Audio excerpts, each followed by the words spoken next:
As everyone knows, in many farming games, the #1 most fundamental thing that you need to get correct is combat. I'm so sorry I ran out of ideas. Now, the biggest question is, what makes good, interesting combat? Well, I don't have the answer to that.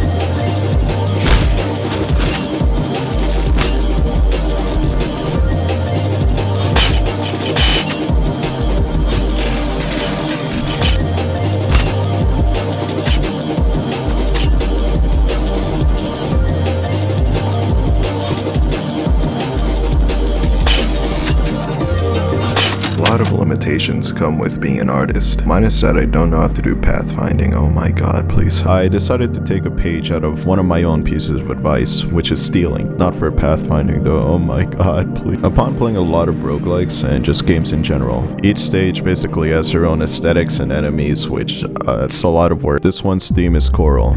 Calamity corals. Yes, I decided to make the very first stage a water level because I'm a good game developer. If we go over the previous, here's what combat used to look like. Basically, it's complete trap. You can't actually achieve good combat if you don't have anything to beat the shit. This is Jerry. My community just dubbed him Slenderman because he looks, if you're not always looking at him, he'll always come a bit closer and touch you. From a design standpoint on its own, it's honestly really cool. However, from a movement shooter, whatever standpoint, this is 𝘖𝘵𝙉𝙉, he owns 5 brain cells. The concept art for him is basically, what if I took an animal skull, but if you flipped it upside down, it looks like a squid. If you flipped it upside down, it looks like a skull. Now, what makes this enemy so interesting? He shoots projectiles. That's all it does. And last but not least, Philip. What if I took a projectile and just turned it into an enemy? That's literally what it does. I just copied and pasted Jerry's attack and just slapped it onto a fish. Now that all of our enemies are here, why don't we actually take a look at how it feels?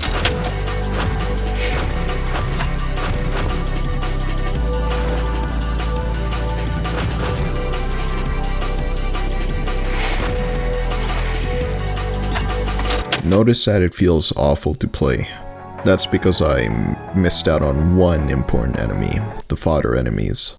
Basically, all of these enemies seem powerful and I can't spam them because of their power.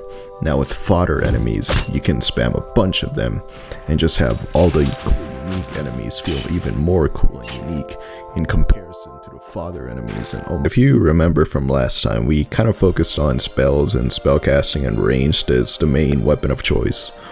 I decided we could use some cool melee weapon. The scythe. It only has 3 attacks: attack, dash, and super dash. It's pretty cool how only one of them is attack. Now the main gimmick is it can parry everything. Now why did I add a parry system?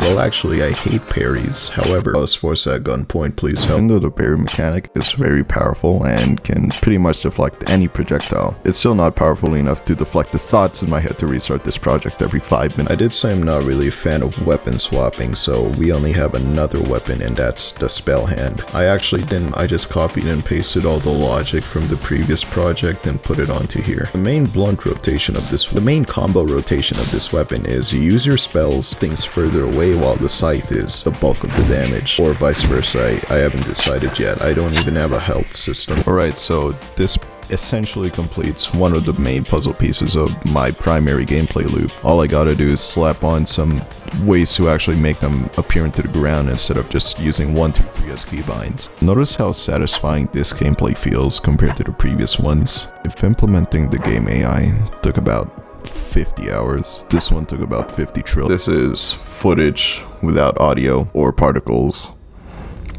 and this is it with audio and particles. Do you see the difference? As for the aesthetics of the game, I kinda just gave up as soon as someone said UV mapping, so Godot has a noise texture and you can give it a gradient. That's all my textures. Procedurally generated textures. It's as dumb as it sounds. I'm honestly really close to finishing combat once I get this down and these hand animations look. I can probably let you guys try out the game, or if you're really impatient, I have a Discord server. I'm sorry, I'm not selling out.